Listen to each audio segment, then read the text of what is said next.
Hello. My name is Steve King. I am the CEO of Black Swan, and most of these slides have got less than 5 words. I'm going to build a little bit on what Waleed and Michael have said. So a lot of the technology which sits underneath what I'm about to talk about is built by clever people like Michael and not by people like me. But I'd like to talk a little bit about different types of data you can use in order to create more accurate predictions. This is my illustration of the internet. In Black Swan, we look at the internet as the world's biggest focus group. Literally every single conversation, every opinion, every desire is all sitting there on the internet. And really what we need to do is be able to go and query it to find out what it's saying. And in Black Swan, we use this data to help us predict what consumers are going to do. It's a little bit harder than it sounds. And you might have come across social listening, which is basically the early version of the work that we do at Black Swan. And you can see in this little phrase here, which is more than 5 letters, I appreciate, is that the Sicilian gelato was extremely rich. And then the phrase underneath it, the Italian ice cream was very velvety. Now, interestingly, old social listening, you'd put the word ice cream to find out how many people are talking about ice cream, and you try and correlate it with something, and you go, yay. In this new world, we understand that people say things in different ways. So this is actually, we use something called word vector technology that allows us to understand a word that has a similar kind of meaning. So therefore, the net we have to collect this data is much more accurate than in the times before. What this is also telling us is a little bit about the person. Now, interestingly, we can get 170 data elements from every piece of sentence we have like this. So in the top phrase, the Sicilian gelato is extremely rich, tells me a lot about the person. You know, they understand Italian fine food. They've probably been to Italy. You know, they probably shop at Waitrose. The Italian ice cream is very velvety is more like me. I'm from Wales. But we are trying to say the same thing, but and more importantly, you get to understand about me. Now, the great thing about this technology is that we can now go back and see the other things that Steve says. You know, you get to know that I like rugby, you get to know that what I do on the weekends. And so we can really build up a huge picture about the individuals that are saying these, so that when we begin to create our predictive trends, we've got a lot of background. What's also important is that we generally live our lives now on the internet. You know, most of my social network, unfortunately, is online rather than in person. Fortunately or unfortunately, depending to them. But what's really interesting is we can use sort of network theory to understand the trends, understand the flow of the internet. This example here is a bunch of people who are not related in any way. They're not in the same social networking groups, and they're talking about different things. They're talking about the heat, they're talking about T-shirts, they're talking about ice cream. Something really interesting happens when people have the desire to start eating ice cream. We all start talking about the same things. So unrelated networks all suddenly zoom in on the thing which is important. And we can use this as an early trigger to the very beginning of a trend in order to be able to predict what consumer behavior is going to be next. As Michael said, the most important data is sitting in your data warehouse. And what we do is we try and bring out this internet data, and we help companies use it alongside their own sort of sales data. And that's incredibly important, because this is the training set for the kind of algorithms which I'm going to talk about in the beginning. It's very important that we take these trends and these movements and prediction from the internet, and we park them alongside what you're already doing inside your own data structures. Because only then do we get a really good idea of not just that people are interested in eating ice cream, that you're going to need to sell 250,000 of this particular type of ice cream in this particular town. And finally, again, to build a little bit on Waleed's point, is that insight is great. You know, and insight, I kind of disagree. We use insight a lot in our own business to decide what we're going to do next. But when we're looking at this kind of data, you know, we'd like it to look like on the left, right? Well, look, there's ice cream. Suddenly everyone's getting ready, and we're all going to sell much more ice cream than we did earlier. In reality, that's what it looks like at the moment, ice cream conversation over the summer. You know, it's kind of difficult to really get the insight from that. But the granularity is in there. And to get to that, we use machines. I used to use a really scary Terminator for this, but I got told off, so I use Asimo. So this kind of cute AI, or narrow AI, is really, really important, and allows us to automatically look for these insights. And what we're doing is we're building algorithms that take these micro decisions, similar to as Michael was saying earlier. And automation is absolutely key on making these successful. So I'm going to give a few examples of real work that's going on in retail to give you an idea to why I think this is so important. Disney was my first ever client in this life, new life of predictive analytics and the internet. And a lot of the work we do is based around this film, Frozen, where they didn't realize how popular it was going to be. And these are the Black Swan moments David talks about. You know, the moments where you can't quite work out why it happened, but it's so important to work out, because if you can turn that into a real actionable insight. This is one which was so popular that it broke all kinds of supply chain. It caused quite a lot of anger because people couldn't get hold of the products.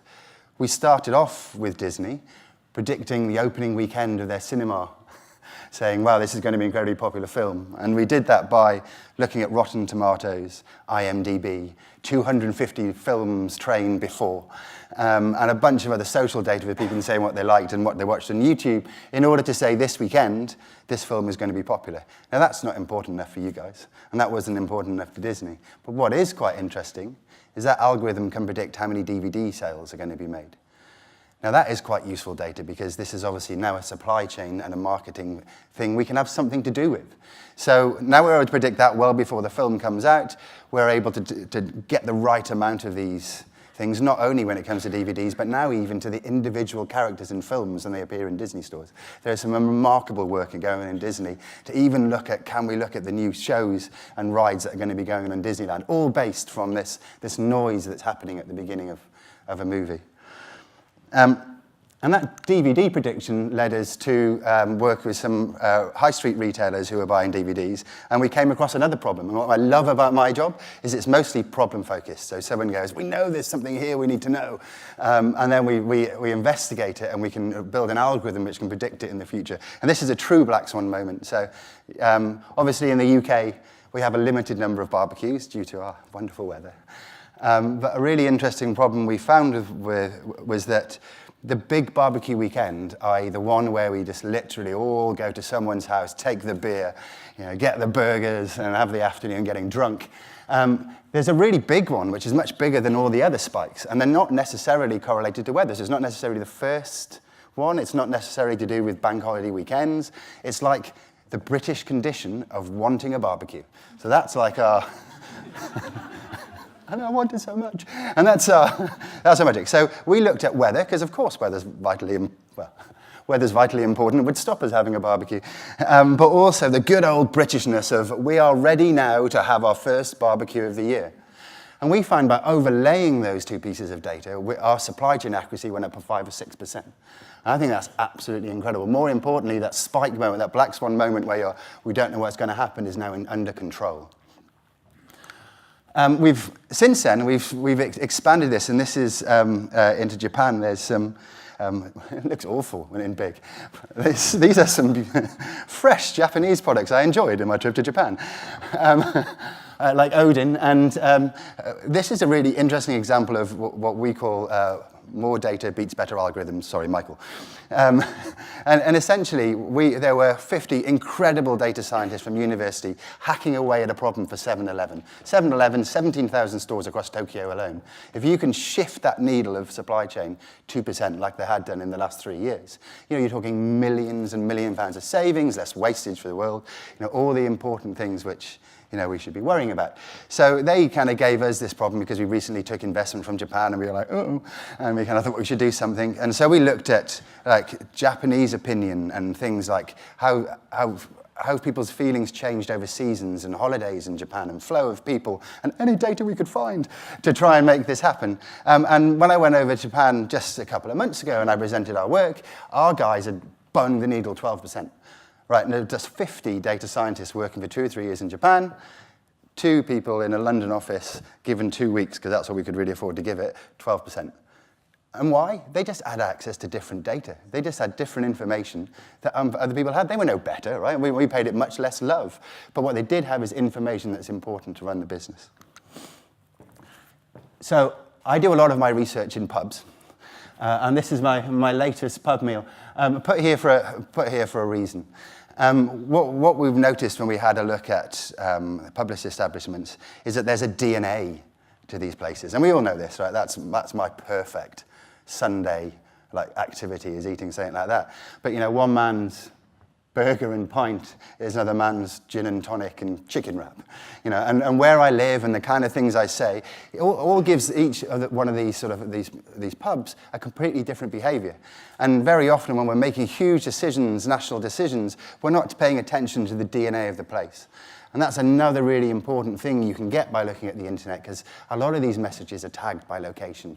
We get a really good patchwork quilt of internationally what people's opinions are and what they're worried about their weight, or they're just worried about having a great time. So we've taken this on a little bit further and started looking at some high street retailers, and it's amazing what we've found. Sometimes we're forcing people to buy the products locally and not really listening to the desires of the people locally and what they want to buy. And we're creating kind of false positives to ourselves of what's successful. And this has been really successful, and we're just beginning to pull those hidden levers of what we do with our stock, in an international way. I love food, so I've talked a lot about food, but there's lots of other things in retail which I think can really succeed when you're using this kind of data and these kind of technologies. Cold and flu. About 2 years ago, we wrote an algorithm that was able to predict cold and flu 4 days faster than any local authority across the world. And we did that by looking at, previous purchases of cold and flu products, cough medicine, vitamins as the bit before, but also weather variations, environmental concerns, people saying I'm sneezing, people going onto blogs to find out the best excuse to say how to take a day off work, what was going on in the media around people in sickness. And we were able to build a really powerful predictive model that told us that. Now, immediately we used it to advertise vitamins, because vitamins are kind of hard to sell. They're a bit sort of flat, aren't they? But give people a reason like, oh my God, cold and flu is coming in 4 days. Here's the nasty black cloud. Protect your children. Then it's a much easier way of sort of generating a little bit of news around it. But it became more important when we then started to look at protecting people. And I would say, I've worked in retail for 3 of the 4 years I've been with Black Swan, and I think some of the vision that sits in retail is incredible. So that same model that predicts cold and flu, which was paid for by a retail client very generously to keep Black Swan's lights on, is now running the cold and flu predictions in A&E, in some of the A&E departments, because of course that's really important. If you're 70 years or older and you have flu, you need to go straight to A&E. But there's no point walking into A&E and sitting there for 4 hours, right? That's not going to make you feel any better before. But now these same algorithms that we've worked with retailers in the past, we've been allowed to use these for the power of good in our not-for-profit side, White Swan, is making a real impact, I think, on the world, not just as far as wastage and not just as far as revenue and shareholder profit, which are all important, but also be able to give something a little bit back to the world. So that's my whistle-stop tour of using internet data to make smarter decisions automatically with algorithms. Very catchy. I think the takeaway is that it's a very beginning of this kind of world, and I'm so excited to work in it and see, the opportunities of where it's going. So I wanted to say thank you to David and the team at Wired for letting us talk about this here. It was an incredible conference, and then thank you all for taking the time to listen.